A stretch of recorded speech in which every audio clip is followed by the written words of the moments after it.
வணக்கம் and welcome to kitchen lovers. இன்றைக்கி நம்ம கிச்சனில் ஈவினிங் ஸ்நாக்ஸுக்கு ஈஸியாக செய்யக்கூடிய கிறிஸ்பியான பொட்டேட்டோ ஃப்ரை ரெசிபி தாங்க செய்ய போகிறோம். கம்மியான டைம் இருந்தால் போதும் இந்த ஸ்நாக்ஸை சட்டுன்னு ரெடி பண்ணிடலாம்.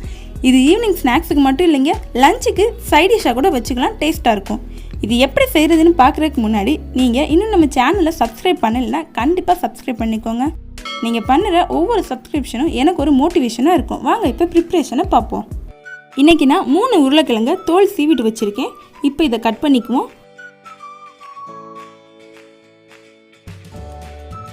ஃபஸ்ட்டு உருளைக்கிழங்க இந்த மாதிரி நீல வாக்கில் ரவுண்டாக கட் பண்ணிக்குவோம். ரொம்ப பெரிய சைஸாக இல்லாமல் மீடியம் சைஸாக கட் பண்ணிக்குவோம். ரவுண்டாக கட் பண்ண இந்த பீசஸை இப்படி நீளமாக மெல்லிஸாக கட் பண்ணிக்குவோம். இதே மாதிரி எல்லாத்தையுமே கட் பண்ணி எடுத்துக்கலாம்.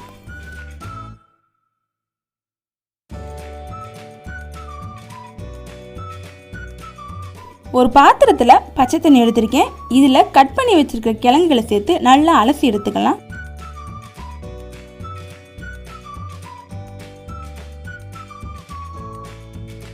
இது மாதிரி ஒரு 2 டைம் அலசிட்டு கிழங்குல இருக்கிற தண்ணியெல்லாம் வடிகட்டி எடுத்துக்குவோம்.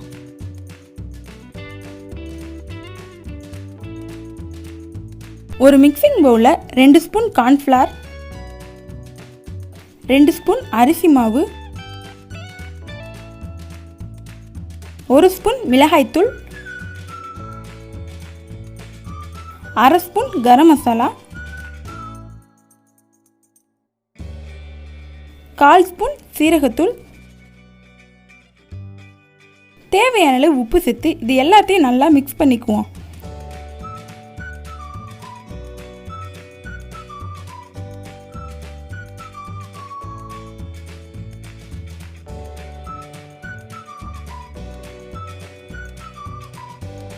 நல்லா மிக்ஸ் பண்ணியாச்சு. இப்போ நம்ம ரெடி பண்ணி வச்ச உருளைக்கிழங்க ஒரு மிக்சிங் பவுலில் சேர்த்துடுவோம். சேர்த்தாச்சு. இப்போ இதில் 1 ஸ்பூன் இஞ்சி பூண்டு சேர்த்து உருளைக்கிழங்குல நல்லா மிக்ஸ் ஆகிற மாதிரி கலந்து விட்டுடலாம்.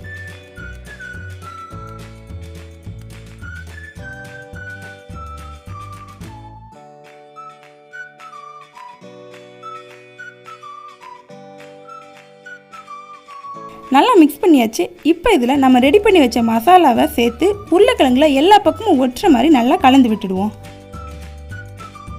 தண்ணி எதுவும் சேர்க்க தேவையில்லை.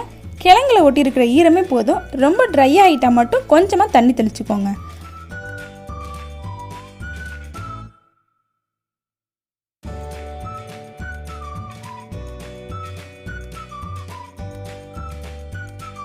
பாருங்க, மசாலா தடவி உருளைக்கிழங்குலாம் பொரிக்க ரெடியாக இருக்குது. இப்போ இதை நம்ம பொரிச்சு எடுத்துக்குவோம். பொரிக்க தேவையான அளவு எண்ணெயை ஒரு கடாயில் சேர்த்து சூடு பண்ணிக்குவோம்.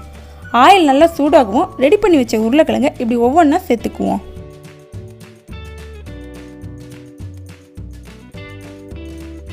மொத்தமாக அள்ளி போட்டிங்கன்னா கார்ன்ஃப்ளவர் அரிசி மாவு சேர்த்துருக்கிறதால ஒன்றோட ஒன்று ஒட்டிக்கும். ஸோ ஒவ்வொன்றா தள்ளி தள்ளி சேர்த்துக்குவோம். ஆயில் மீடியம் ஹீட்டில் இருக்கணும். அப்போ தான் நல்லா கிறிஸ்பியாக வெந்து வரும். ஓவர் ஹீட்டாக இருந்துச்சுன்னா வெளியே கறியிடும், உள்ளே சரியாகவே வேகாது. ஸோ கிறிஸ்பியாகவும் வராது. 2-3 நிமிஷத்துலேயே நல்லா வெந்துடும். மீடியமான ஹீட்டில் பொரிக்கும்போது கிழங்குல இருக்கிற ஈரம்லாம் நல்லா ட்ரை ஆகும். கிழங்கு சுற்றி பபிள்ஸ் வர்றதெல்லாம் கம்மியாகிடும்.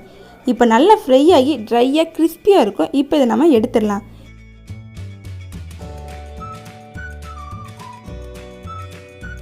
இதே மாதிரி எல்லாத்தையும் பொரிச்சு எடுத்துக்கலாம். அவ்வளோதாங்க, கிறிஸ்பியான பொட்டேட்டோ ஃப்ரை ரெடி.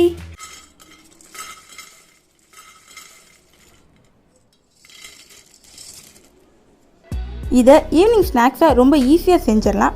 பொட்டேட்டோனால எல்லாருக்குமே ரொம்ப பிடிக்கும். ஒரு தடவை இந்த மாதிரி ட்ரை பண்ணி பாருங்கள். நல்லா கிறிஸ்பியாக இருக்கிறதால எல்லோருமே விரும்பி சாப்பிடுவாங்க. இந்த பொட்டேட்டோ ஃப்ரையை தயிர் சாதத்துக்கு சைடிஷாக சாப்பிட்டிங்கன்னா டேஸ்ட்டு சூப்பராக இருக்கும். இதை கண்டிப்பாக ட்ரை பண்ணி பாருங்கள். செஞ்சு சாப்பிட்டு பார்த்துட்டு எப்படி இருந்துச்சுன்னு கமெண்ட்டில் சொல்லுங்கள்.